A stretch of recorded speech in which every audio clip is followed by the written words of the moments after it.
Yo, salut tout le monde, c'est Fanny4 à l'appareil, j'espère que vous allez bien. Aujourd'hui, on va se retrouver pour une nouvelle review manga et on va parler de Survivor Clubs, un manga chez Delcourt Tonkam qui est fini en 3 volumes. Et donc, ce manga est assez intéressant, c'est un bon thriller. Donc, on se retrouve avec pas mal de gore aussi dedans. En fait, on se retrouve au début dans une classe. Il y a une énorme explosion dans cette classe, plein de personnes sont blessées. Et plein sont tués aussi. Et les quelques survivants, du coup, se retrouvent plusieurs années plus tard, sous, on va dire, l'impulsion d'un des survivants, qui est convaincu que cet attentat, donc qui avait été, en fait, ça avait été, comment, ils avaient accusé en fait un de leurs camarades de classe, la police avait accusé un des camarades de classe qui s'était suicidé avec une bombe qui avait voulu emporter toute sa classe avec lui. Mais il est convaincu qu'il n'y avait pas que ça et que cette personne du coup était manipulée et avait reçu cette bombe de quelqu'un. Du coup, ils vont mener une espèce de petite enquête et en parallèle de ça, une nouvelle prise d'otage avec explosifs, etc. est faite dans une autre école.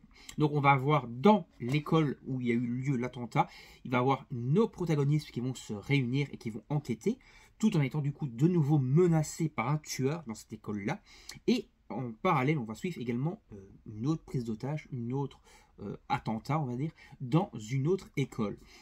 Et tout ça vont aller se goupiller petit à petit, toutes ces deux enquêtes vont se goupiller pour savoir au final qui est le coupable, qui tirait les ficelles derrière ces attentats et ces bombes et ce harcèlement, on va dire, scolaire. Je vous montre un peu à quoi ressemble le dessin, qui est franchement très sympa, même s'il y a certains passages qui sont assez chauds et assez, on va dire, difficiles à lire. Voilà, par exemple, il y a des passages, on va dire, vraiment, où on revit un peu l'harcèlement scolaire qu'ont vécu les poseurs de bombes.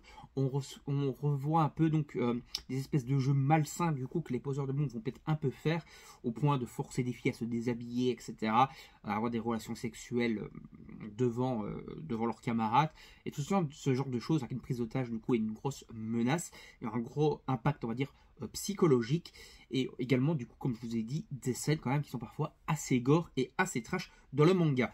Mais franchement c'est une bonne lecture et franchement un bon petit thriller en 3 tomes, ça mange pas de pain, c'est assez court avec un début, un milieu et une fin, même si la fin est plutôt assez ouverte, il y a quand même une fin.